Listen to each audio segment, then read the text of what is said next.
नमस्कार विद्यार्थी मित्रों, सारथी सपोर्ट यूट्यूब चैनल पर आप तमाम मित्रों हार्दिक स्वागत है। तो આજના આ વિડિયોની અંદર ધોરણ 12 મનોવિજ્ઞાન વિષયના માર્ચ 2024 ની બોર્ડની પરીક્ષા માટેના વિભાગ ડી ના મોસ્ટ ઇમ્પોર્ટન્ટ ક્વેશ્ચનની ચર્ચા કરવાના છીએ। તો આ વિડિયોને સ્કીપ કર્યા વગર અંત સુધી જોતા રહેજો અને સૌથી પહેલા વિડિયોને લાઈક કરવાનું બાકી હોય તો લાઈક કરી દેજો। વાત કરીએ મનોવિજ્ઞાન વિભાગ ડી ની, તો ટોટલ વિભાગ ડી ની અંદર 30 માર્ક્સના પ્રશ્નો પૂછાશે। 14 પ્રશ્નો આપેલા હશે, એમાંથી કોઈ પણ 10 પ્રશ્નો તમારે લખવાના। આ વખતે તમને જનરલ ઓપ્શન આપ્યો છે એટલે 14 માંથી કોઈ પણ 10 ક્વેશ્ચન લખવાના।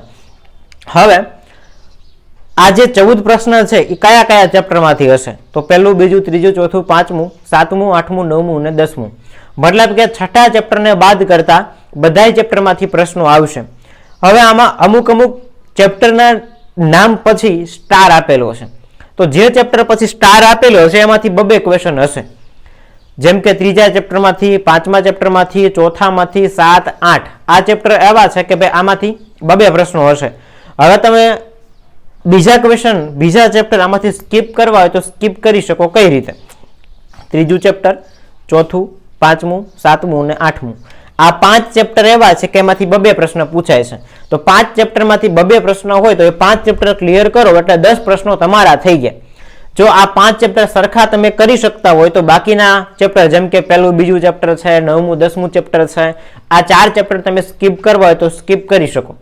એટલે બેટર છે કે ભાઈ આ 5 ચેપ્ટર છે ને એ 5 ચેપ્ટરના ક્વેશ્ચન એવા કડકડાટ કરી નાખો કે જે ક્વેશ્ચન આઈએમપી છે બધા એમાં કવર થઈ જવા જોઈએ, બધા પ્રશ્નો તમને આવડી જવા જોઈએ। અને કદાચ એવું લાગતું હોય કે ભાઈ એકાદો ઓપ્શનમાં કાઢવો છે તો એકાદું ચેપ્ટર 9મું, 10મું કે 11મું, 9મું, 10મું કે પહેલું, બીજું, આ 4 માંથી કોઈ પણ એક ચેપ્ટર તૈયાર કરો એટલે ડી વિભાગના 30 માંથી 30 માર્કનું કવર થઈ ગયું।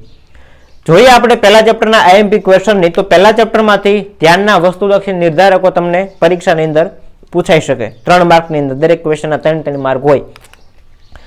ત્યાર પછીનો ક્વેશ્ચન છે પ્રત્યક્ષીકૃત સંગઠનના કોઈ પણ 2 નિયમો સમજાવો।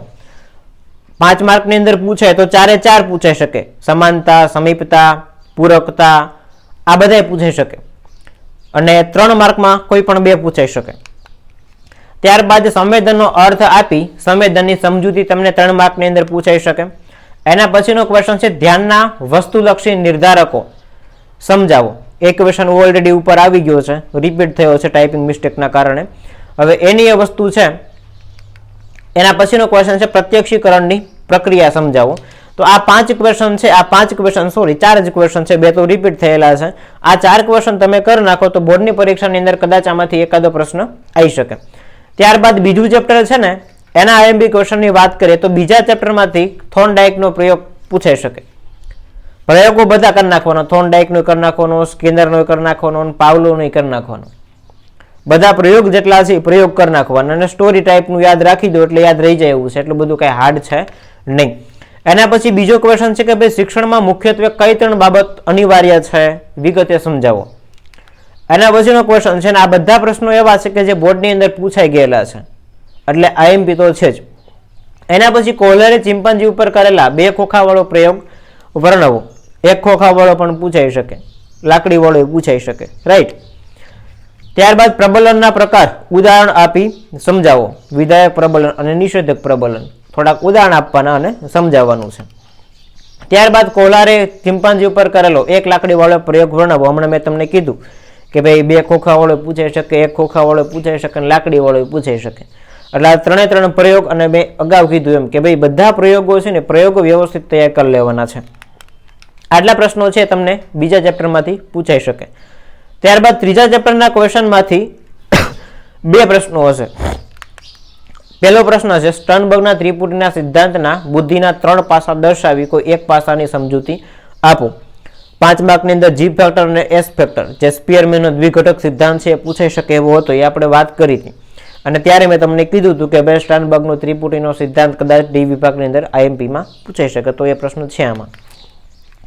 ત્યારબાદ પ્રતિભા સંપન્નતાના લક્ષણો વર્ણવો। એના પછી પ્રતિભા સંપન્નતાને ઓળખવાની પ્રક્રિયા સમજાવો કે ભાઈ કોઈ બાળકની અંદર પ્રતિભા છુપાયેલી છે, પ્રતિભા સંપન્નતા આમનામાં છે તો એ આપણે ઓળખવી કઈ રીતે, એ ઓળખવાની પ્રક્રિયા પૂછાઈ શકે। એના પછી મનોદુર્બળતાના કોઈ પણ 2 પ્રકાર સમજાવો। ગાર્ડનરે દર્શાવેલ સાંગીતિક બુદ્ધિ અને નૈસર્ગિક બુદ્ધિની સ્પષ્ટતા કરો।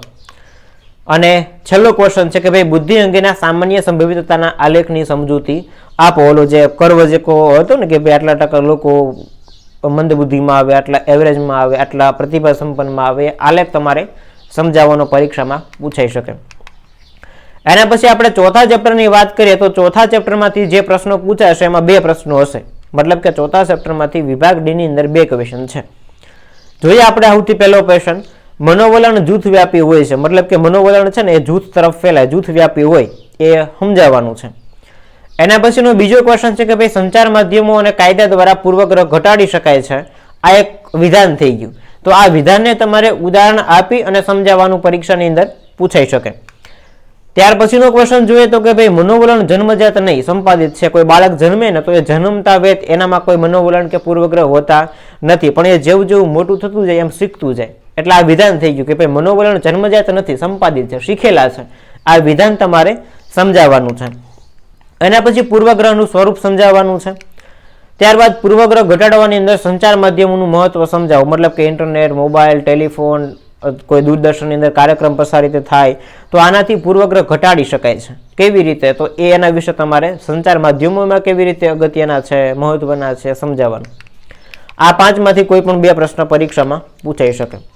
એના પછી 5મા ચેપ્ટરના પ્રશ્નોની વાત કરીએ તો 5મા ચેપ્ટરમાં પણ 2 પ્રશ્નો તમને પરીક્ષાની અંદર પૂછાશે. લેઝારસે આપેલા મૂલ્યાંકનના તબક્કા સમજાવો. લેઝારસે જે મૂલ્યાંકનના તબક્કા આપ્યા છે એ સમજાવવાના. ત્યારબાદ મનોભારના ઉદ્ગમ સ્થાનો સમજાવો કે ભાઈ મનોભાર કેવી રીતે ઉદ્ભવે છે અને ઉદ્ગમ સ્થાનો કયા કયા છે, એ ઉદ્ગમ સ્થાનો પૂછાઈ શકે. ત્યારબાદ મનોભારના ઉદ્ગમ સ્થાનો તરીકે કોઈ એકની સમજૂતી આપો. જો બધાએ પૂછાઈ શકે અને બધાએ નથી પૂછાતા તો ઉપર બધાના નામ લખી નાખવાના અને એમાંથી કોઈ એકની સમજૂતી આપવાની. ત્યારબાદ સંઘર્ષના પ્રકાર ઉદાહરણ સાથે સમજાવવાના છે. મનોભારના ઉદ્ગમ સ્થાન તરીકે રોજિંદી મુશ્કેલી સમજાવો. મેં તમને કીધું એમ કે ભાઈ મનોભારના ઉદ્ગમ સ્થાનો બધાએ પૂછાઈ શકે, કોઈ એકય પૂછાઈ શકે, અને સ્પેસિફિક નામ આપીને કીધું કે ભાઈ રોજિંદી મુશ્કેલી સમજાવો. તો ઉપર ટાઇટલ બધા આપી દેવાના, પણ એમાંથી કોઈ એકની સમજૂતી તમને જે કીધી હોય એ તમારે લખવાની થાય. ત્યારબાદ મનોશારીરિક રોગ તરીકે ડાયાબિટીસ સમજાવવાની છે. તો આ 6 ક્વેશ્ચન છે. આ 6 ક્વેશ્ચન તમને 5મા ચેપ્ટરમાંથી પૂછાઈ શકે એવા છે. આમાંથી 2 પ્રશ્નો આવી શકે. ત્યાર પછી 7મા ચેપ્ટરના આઈએમપી પ્રશ્નોની વાત કરીએ તો 7મા ચેપ્ટરમાંથી પણ તમને 2 પ્રશ્ન પૂછાશે, એ તમારે લખવાના થશે. એમાંથી પહેલો ક્વેશ્ચન છે કે ભાઈ સ્વપ્ન વિશ્લેષણ પદ્ધતિ સમજાવો. એના પછી બોધાત્મક ઉપચાર પદ્ધતિ સમજાવો. આ જે બધી પદ્ધતિઓ છે એ પદ્ધતિઓ તમને પૂછાઈ શકે. એના પછી મનોપચાર અને સલાહ વચ્ચેના 3 તફાવત લખો. એક સાઈડ લખવાનું મનોપચાર અને એક સાઈડ લખવાનું સલાહ. આ બંનેના 3 મુદ્દા લખવાના છે. 4 લખી નાખવાના, કદાચ કદું ખોટું પડે તો વાંધો ન આવે. એના પછી આપેલું છે મનોપચારની પ્રક્રિયાના તબક્કા સમજાવો કે ભાઈ કોઈ વ્યક્તિને આપણે મનોપચાર કરવો હોય તો એના માટેના તબક્કા પદ્ધતિઓ કઈ, મતલબ કે કયા સ્ટેજમાંથી પસાર થવું પડે એ તબક્કા પૂછાઈ શકે. ત્યારબાદ બોધાત્મક ઉપચાર પદ્ધતિ સમજાવો. ઓલરેડી આગળ આવી ગઈ છે ને એની ક્વેશ્ચન આગળ પાછો રિપીટ થયો છે. ત્યારબાદ યોગના 8 અંગોના નામ આપી અને નિયમ વિશે સમજાવવાનું છે. યમ, નિયમ, આસન, પ્રાણાયામ, પ્રત્યાહાર, ધારણા, ધ્યાન અને સમાધિ. આ 8 નામ લખવાના છે અને એમાંથી નિયમ વિશે સમજાવવાનું છે. તો આ 6 પ્રશ્નો છે ને એ 6 પ્રશ્નો તમારે 7મા ચેપ્ટરમાંથી તૈયાર કરવાના છે. ત્યારબાદ 8મા ચેપ્ટરની વાત કરીએ તો 8મા ચેપ્ટરમાંથી પણ તમને 2 પ્રશ્નો પૂછાશે. સ્ટાર વાળો સિમ્બોલ આપેલો છે. પહેલો ક્વેશ્ચન છે કે ભાઈ પુનઃ ઉપયોગ અને ઉર્જા સંરક્ષણની સમજૂતી આપો. પુનઃ ઉપયોગ કોને કહેવાય કે ભાઈ એકવાર વપરાઈ ગયા પછી બીજી વાર ઉપયોગ થઈ શકે અને પુનઃ ઉપયોગ કહેવાય. અને ઉર્જા સંરક્ષણ મતલબ કે ઉર્જાને કઈ રીતે બચાવી શકાય, સંરક્ષણ કઈ રીતે કરી શકાય, આના વિશે પ્રશ્ન પૂછાઈ શકે. ત્યારબાદ બ્રોનફ્રેન્ડ બ્રેનરનું પર્યાવરણ અંગેનું જે અભિગમ છે એ ટૂંકની અંદર સમજાવવાનો પૂછાઈ શકે. એના પછીનો ક્વેશ્ચન છે પર્યાવરણ અને વર્તન એના મુખ્ય 5 ઘટકો કયા કયા છે, એ 5 ઘટકો તમને વર્ણવવાનું પૂછાઈ શકે. એના પછીનો ક્વેશ્ચન છે કર્ટ લેવિનનું પર્યાવરણ અંગેનું પ્રતિમાન. એ પણ પરીક્ષા લક્ષી છે, પરીક્ષામાં પૂછાય એવો પ્રશ્ન છે. આ 4માંથી કોઈ પણ 2 પ્રશ્ન તૈયાર કરી નાખો એટલે વિભાગ ડી ના મોટા ભાગના પ્રશ્નોનું કામ ક્લિયર.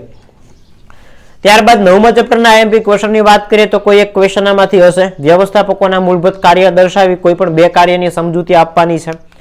એના પછીનો પ્રશ્ન છે વ્યવસ્થાપકની ભૂમિકાની સમજૂતી આપો. પહેલા આપેલા છે કે કોઈ પણ 2 કાર્ય દર્શાવવાના છે અને એના પછી આપેલું છે વ્યવસ્થાપક, એની ભૂમિકા શું હોઈ શકે એ સમજાવવાની. ત્યાર પછી લેખિત કસોટીની સમજૂતી પરીક્ષા લક્ષી છે. લેખિત કસોટીની સમજૂતી આપો. આવી રીતે પણ પ્રશ્ન પૂછાઈ શકે. એના પછીનો ક્વેશ્ચન છે વ્યવસ્થાપન ભૂમિકાઓની સમજૂતી આપો, સંસ્થાના લક્ષણો જણાવો. અહીંયા થોડીક ટાઈપિંગ મિસ્ટેક છે. વ્યવસ્થાપન ભૂમિકાઓની સમજૂતી આપો, એના પછી સંસ્થાના લક્ષણો પરીક્ષાલક્ષી છે. કેન્દ્રીકરણ કોને કહેવાય, કેન્દ્રીકરણ એટલે શું, એની વ્યાખ્યા અને એની વિશે થોડીક સમજૂતી આપવાની. તો આ 6 પ્રશ્ન છે એ 9મા ચેપ્ટરમાંથી પરીક્ષાલક્ષી અને પૂછાઈ શકે એવા હતા. અને છેલ્લે આપેલું છે લેખિત કસોટી, જે ઓલરેડી રિપીટ થઈ ગઈ છે. પ્રશ્ન કદાચ આવી રીતે પૂછાય, લેખિત કસોટીની સમજૂતી આપો, તો યાદ રાખવાનું. છેલ્લું ચેપ્ટર છે 10મું, વિધાયક મનોવિજ્ઞાનના ધ્યેયો વર્ણવો. એના પછી છે લગ્ન અને સુખ, આના વિશે ટૂંકમાં સમજાવો. ત્યારબાદ ત્રીજો ક્વેશ્ચન, પશ્ચિમી સંસ્કૃતિ અને સુખાકારી, એની સમજૂતી આપો. ત્યારબાદ ચોથો ક્વેશ્ચન, જીવન સંતોષ માપન તુલાના 5 વિધાનો, એનું વર્ણન કરો. વિધાયક મનોદશા અને વર્તન, આની સમજૂતી પૂછાઈ શકે. અને છેલ્લો ક્વેશ્ચન છે લગ્નના ફાયદા. ત્યારબાદ એક ક્વેશ્ચન છે હજી, સુખ અને સુખાકારી અંગેના કારણો. અને લાસ્ટ ક્વેશ્ચન, વ્યક્તિલક્ષી સુખ વિશે ટૂંકમાં સમજાવો. તો આ 8 પ્રશ્નો છે તમને 10મા ચેપ્ટરમાંથી પૂછાઈ શકે એવા છે. તો મનોવિજ્ઞાનની અંદર આટલા ક્વેશ્ચન તમે કરીને જાઓ તો મોસ્ટ ઓફ ડી વિભાગના બધા ક્વેશ્ચન આમાંથી આવી ગયા. તો જો વિડીયો પસંદ આવ્યો હોય તો લાઈક કરી દેજો, ચેનલને સબસ્ક્રાઇબ કરવાની બાકી હોય તો સબસ્ક્રાઇબ કરી દેજો, અને તમારા મિત્રો સુધી શેર કરવાનું ભૂલતા નહીં. મળીએ છીએ નવા વિડીયો સાથે. જય હિન્દ, જય ભારત.